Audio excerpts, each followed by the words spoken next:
வணக்கம். Right, in this class ரொம்ப இம்பார்ட்டன்ட்டான topic பார்க்க போகிறோம். என்ன சார் அது அப்படின்னா ஆஸ்வால்ட் டைல்யூஷன் லா. ரைட்டா? அதுக்கு முன்னாடி ionisation of weak acid and weak bases பற்றி ஒரு சின்ன டிஸ்கஷன் இருக்கு. பாருங்க, இப்போ let us consider a weak acid HA. Right? If it is ionized in water, when it is dissolved in water, it will be what ions it will be forming? H plus கொடுத்துரும் இல்லையா ஆசிட்னா, H plus கொடுத்துட்டு மீதி A minus form ஆகும். Right, now we are writing the equilibrium constant. So it is nothing but the product of H3O plus into A minus divided by product of the acid and the water. Right, as already discussed, concentration of water, pure liquid இல்லையா, pure liquid ஓட concentration எவ்வளவு? கான்ஸ்டன்டான வேல்யூல fixed. So this constant when it goes this side, so one constant multiplied by another constant, we will get another constant Ka அப்படினு சொல்றோம். ஏன்னா K na ionization constant for the acid A, for the A means acid, so the value will be H3O plus into OH minus divided by HA. Right? Similarly for weak bases எழுதணும். weak base na இந்த arrow mark போடுவோம் இல்லையா, partial dissociation நடக்கும் இல்லையா, we will write Kb for weak bases. So என்ன கிடைக்கும் நமக்கு? Sorry pa, here it is A minus, here it is A minus from the equation, sorry. So let us consider BOH as a weak base. So the what will be the reaction? B plus plus OH minus liya, it will dissociate into, so concentration of B plus into concentration of OH minus by concentration of BOH, this will be the Kb. So this is called as ionization constant or dissociation constant of acid. We can call it as dissociation constant of acid. Similarly we can call it as dissociation constant of base. Here dissociation occurs. Dissociation means splitting of ions in water. Okay, right. On this basis we are going to discuss about the Ostwald dilution law. On this basis, so this law is applicable only for weak electrolytes. So only for weak electrolytes, whether it may be a weak acid or it may be a weak base. Okay, let us consider an example. Let us consider acetic acid. So how its ionization will be? தண்ணில எப்படி ions பிரியும் அப்படினா, it will give acetate ions and H plus ions in water. Clear? Right. Now we can write the equilibrium constant of this acid or dissociation constant of this acid. Dissociation constant is equal to concentration of products. So these two are the products by concentration of the reactant acetic acid. Okay, right. As we do in equilibrium, we have to sort a tabular column here for acetic acid, acetate ions and H plus ions. Acetic acid, acetate ions and H plus ions. Right. So see the tabular column here. Right. So here initial number of moles. So how we take initially? What is the initial number of moles? Let it be 1 mole of acetic acid. So it is 1 mole. Initially these two substances will not at all formed. They are all products. Okay, right. So how many molecules dissociated? So how many moles dissociated? Moles dissociated. Let it be alpha. So alpha is called as degree of dissociation. Here they are all formed. They are all not dissociated. They are all formed. See here, alpha is called degree of dissociation. Degree of dissociation. It is equal to how much it is?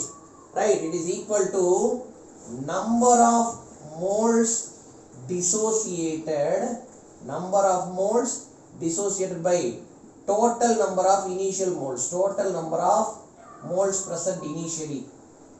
Total number of moles present initially. Degree of dissociation அப்படினு சொல்லுவோம். Okay, see here, what is the remaining moles at equilibrium? So what is the remaining moles? Initially 1 mole is present, sir. Adula alpha dissociated, so remaining 1 minus alpha. Here it is, what is the remaining mole? See here, 1 mole acetic acid will give 1 acetate and 1 H plus. Clear? Here alpha dissociated nu solrom. So alpha acetic acid will give alpha acetate and alpha H plus ions. Here So these are the remaining number of moles. So remaining number of moles of acetic acid is 1 minus alpha, acetate ion is alpha, and H plus is alpha. Right. So now what is the concentration, sir? So if consider the reaction attained equilibrium. So what is the equilibrium concentration is? It is nothing but C into 1 minus alpha, C alpha, C alpha. We are multiplying the values by concentration C.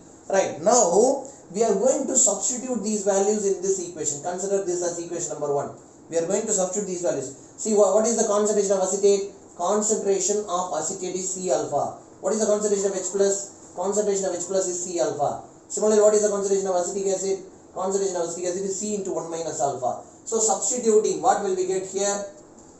Ka is equal to C alpha into C alpha by C into 1 minus alpha.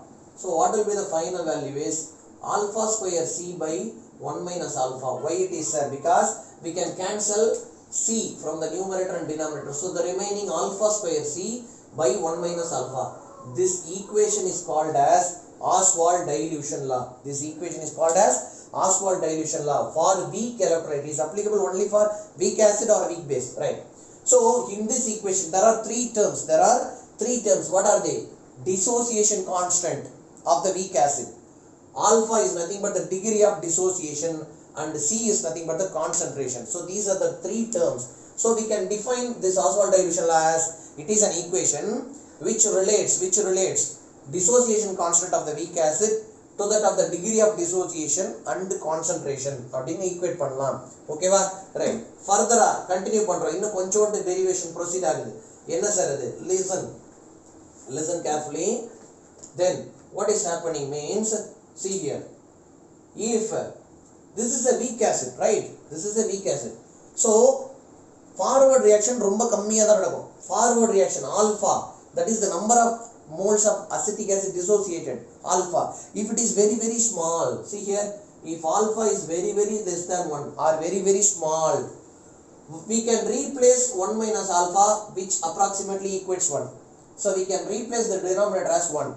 So what happens? Ka is equal to alpha square C. We are going to deduce the value of alpha.